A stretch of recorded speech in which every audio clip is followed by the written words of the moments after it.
வணக்கம் மக்களே, நான் உங்க விஜய் ஆதிஷ். இன்னைக்கு நம்ம இந்த வீடியோவில் எதை பற்றி பார்க்க போகிறோம் அப்படின்றத பார்த்தீங்கன்னா, சிஎஸ்கே வந்து பத்திரானாவை ஏன் ரிலீஸ் பண்ணாங்க, இப்போ பத்திரானாவை ரிலீஸ் பண்ணிட்டாங்க அப்படின்னா சிஎஸ்கே என்ன பண்ண போகிறாங்க அப்படின்ற ஒரு சின்ன மேலோட்டமான ஒரு டிஸ்கஷன் வந்து பண்ணுவோம்.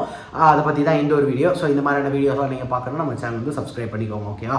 மொதல் விஷயம் நான் என்ன சொல்லுவேன் அப்படின்னா, பத்திரானாவை ரிலீஸ் பண்ணது ஒரு நல்ல மூவ். ஏன்னா சிஎஸ்கேக்கு அவங்களோட பிளேயிங் லெவனை செட் பண்ணணும், நல்ல பிளேயர்ஸ் எடுக்கணும் அப்படின்னா பத்திரானா லாஸ்ட் ஃபியூ சீசன்ஸாகவே வந்து ஒழுங்காக பண்ணல. ஒரு டீசன்ட் சீசன் வந்து இருந்துச்சு, போன சீசனுக்கு முன்னாடி சீசன் ஓரளவுக்கு டீசன்ட் சீசனாக இருந்துச்சு.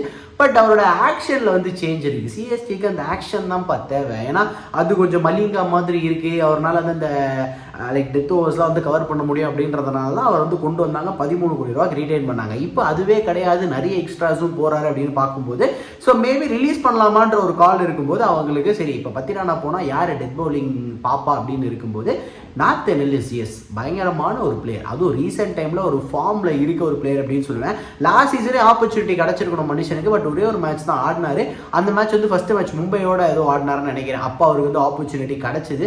ஏன்னா பத்திரானாக்கு ஏதோ ஒரு மேட்ச் ஏதோ இன்ஜுரி இருந்தது அப்படின்றதுனால டக்கர் வந்து உள்ளே கொண்டு வந்துட்டாங்க. பட் இப்போ இந்த சீசன் வந்து அவர் வந்து பிரைம்லேயும் வந்து ஆஸ்திரேலியன் கிரிக்கெட்லேயும் இருக்காரு, நல்லா பண்ணுறாரு, மற்ற லீக்ஸ்லையும் சூப்பராக பண்ணியிருக்காரு, பிக் பாஸ் லீக்ல வந்து கேப்டனாகவும் இருக்காரு அப்படின்னும் போது ஸோ மேபி நமக்கு வந்து நாத்தன் எல்லிஸ் கரெக்டாக இருப்பார். டெத் ஓவர்ஸ்லையுமே சரி, அதுக்கு முன்னாடியுமே வந்து பார்த்தீங்கன்னா மிடில் ஓவர்ஸ்லையும் சூப்பராக பண்ணுவார். அவர் பவர் பிளேயில் கொடுத்தா அங்கேயுமே வந்து போடுவார். ஸோ அவரை வந்து கரெக்டாக கொண்டு வந்துடலாம் அப்படின்ற ஒரு இதில் வந்து என்ன பண்ணிட்டாங்க அப்படின்னா பத்திரானா வந்து ரிலீஸ் பண்ணியிருக்காங்க. என்னை பொறுத்தவரை இது வந்து ஒரு நல்ல மூவ் தான். ஏன்னா 13 கோடி ரூபாய் ஒரு பிளேயர் மேலே நம்ம வந்து செலுத்துகிறோம். அந்த ஒரு 13 கோடி ரூபாய் வந்து நமக்கு ரிட்டர்ன்ஸாக வந்து வரணும். பட் லாஸ்ட் சீசன் வந்து நம்ம ரிட்டர்ன்ஸ் வந்து ஒழுங்காக வரல அப்படி இப்படின்னு சொல்லி எனப்பா ஒரு சீசன்னால நீ வந்து பத்திரானா வந்து அனுப்பிடலாம் அப்படின்னு சொல்லி அவனுக்குலாம் மனசாட்சியே இல்லையா? பத்திரானா என்ன பண்ணியிருக்காரு சிஎஸ்கே இப்பெல்லாம் கேட்டிங்க அப்படின்னா சிஎஸ்கே தான் பத்திரானாவை கண்டுபிடிச்சாங்க. பத்திரானாவை இன் பிட்வீனில் வந்து மும்பை கூட ஏதோ ட்ரேடில் கேட்டபோது லாயல்ட்டி மேட்டர்ஸ்னு ஸ்டோரிலாம் போட்டார், எல்லாமே ஃபைன். பட் ஆக்ஷன் தாங்க நமக்கு தேவை. அந்த ஆக்ஷன்லேயே ஒரு ப்ராப்ளம் இருக்குது அப்படின்னும் போது லைக் அந்த ஒரு கேமே வந்து மாறுது இல்லையா? நம்ம ஒரு பாசம் நேசம் அப்படி இப்படின்னு வச்சு அவர் பிளேயிங் லெவலில் கொண்டு வந்து அவர் எக்ஸ்ட்ராஸும் போகிறார் அப்படின்னும் போது மேட்ச் கையை விட்டு போகிற மாதிரி இருந்துச்சு.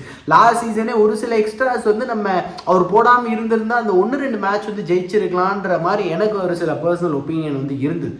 ஸோ நீங்கள் வந்து ஒரு டெத் ஓவர்ஸ்க்கு முன்னாடி வந்து வரீங்க, அங்கே நீங்கள் கொஞ்சம் எக்ஸ்ட்ராலாம் போடாமல் நீங்கள் அந்த மாதிரியான ஒரு பவுலராக வந்து எந்த அளவுக்கு ரன்ஸை கண்ட்ரோல் பண்ணுறீங்களோ அந்த அளவுக்கு வந்து மேட்சை வின் பண்ணியிருக்கலான்னு எனக்கு பத்திரானா மாதிரி லாஸ்ட் சீசனே ஒரு ஒப்பீனியன் வந்துருச்சு.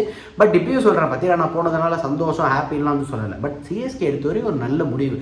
நார்த்தன் எல்லிஸை ட்ரை பண்ணுவாங்க, ஆப்பர்ச்சுனிட்டி வந்து கிடைக்கும். ஸோ ரீடைன் பண்ணுறதுக்கும் வாய்ப்பு இருக்குது. அதாவது அது ஒரு 4-5 பிளேயர் வந்து மெகா ஆக்ஷனுக்கு ரீடைன் பண்ணுவாங்கல்ல, அந்த மாதிரி ஃபியூச்சரில் ரீடைன் பண்ணுறதுக்கும் வாய்ப்பு இருக்க ஒரு பிளேயர், கேப்பபிள் பிளேயர் ப்ளஸ் ஒரு கெப்பாசிட்டி இருக்க ஒரு பிளேயர்னு நான் நினைக்கிறேன்.